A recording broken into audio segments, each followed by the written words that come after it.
Praise the Lord. ஏசப்பாவுக்கு நன்றி செலுத்துகிறோம். Praise the Lord. Let's give thanks to the Lord. கர்த்தருடைய வசனம் இவ்விதமாக சொல்லுகிறது. God's word says. சங்கீதம் 23:1 Psalms 23:1 says. கர்த்தர் என் மேய்ப்பராக இருக்கிறார். The Lord is my shepherd. நான் தாழ்ச்சி அடையேன். There is nothing I lack. உங்க வாழ்க்கையில अनेक விஷயத்துல நீங்கள் தாழ்ச்சி அடைந்து இருக்கிறீர்களா?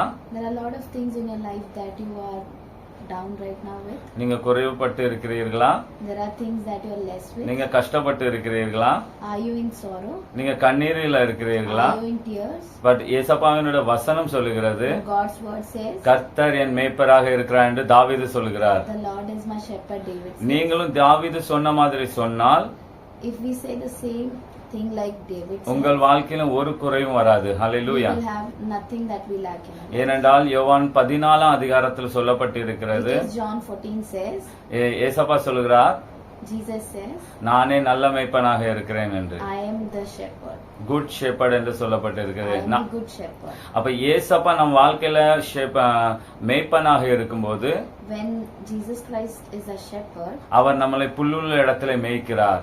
He lets us lie down in green pastures. நம்மளை அமர்ந்த தண்ணீரண்டிலே கொண்டு சேர்க்கிறார். He leads me beside quiet waters. அதனால நம் வாழ்க்கையில என்னதான் சூழ்நிலைகள் எவ்வளவுதான் பிரச்சனைகள் அதிகமாக இருந்தாலும் so whatever issues or problems we are going through in our life, நீங்கள் எப்போதும் சொல்ல வேண்டியது என்னவென்றால் we have to say கர்த்தர் என் மேய்ப்பராக இருக்கிறார். God is my shepherd. அப்ப இயேசு நம் வாழ்க்கையில மேய்ப்பனாக இருக்கும்போது when God is our shepherd, ஒரு பிரச்சனையும் நம்மை தொடுவதில்லை.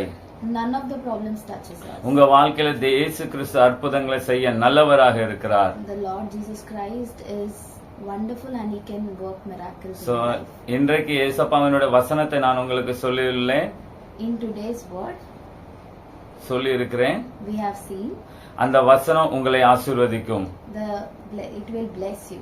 அந்த வார்த்தைக்குள் இருக்கிற ஆசீர்வாதங்கள், அபிஷேகங்கள், ஐஸ்வர்யங்கள், நன்மைகள் எல்லாம் உங்க வாழ்க்கையில இன்று முதல் கிரியை செய்யும். The word will bless you with all the prosperity, all the good things of life. இன்று முதல் நீங்க இயேசுவினுடைய நன்மையை பார்ப்பீர்கள். From today you will see the goodness of Jesus Christ. நான் உங்களுக்காக ஜெபிக்க விரும்புகிறேன். I am willing to pray for you. வாங்கள் கண்களை மூடி. Let us pray. ஏசப்பா கர்த்தரின் மேய்ப்பராக இருக்கிறேன் என்று வசனம் சொல்லி இருக்கிறது. The Bible says that the Lord is our Jesus. The Lord is our shepherd. கர்த்தரின் மேய்ப்பராக இருக்கும்போது என் வாழ்க்கையில குறைவே இல்லை என்று சொல்லுகிறோம். There is nothing I lack when you are my shepherd. அது உண்மையும் சத்தியமாக இருக்கிறது. That is the truth of life. உங்க வசனம் எங்கெல்லாம் போகிறதோ wherever your words go, அந்த வசனம் உங்க வாழ்க்கையில அற்புதங்களை அதிசயங்களை செய்கிறது.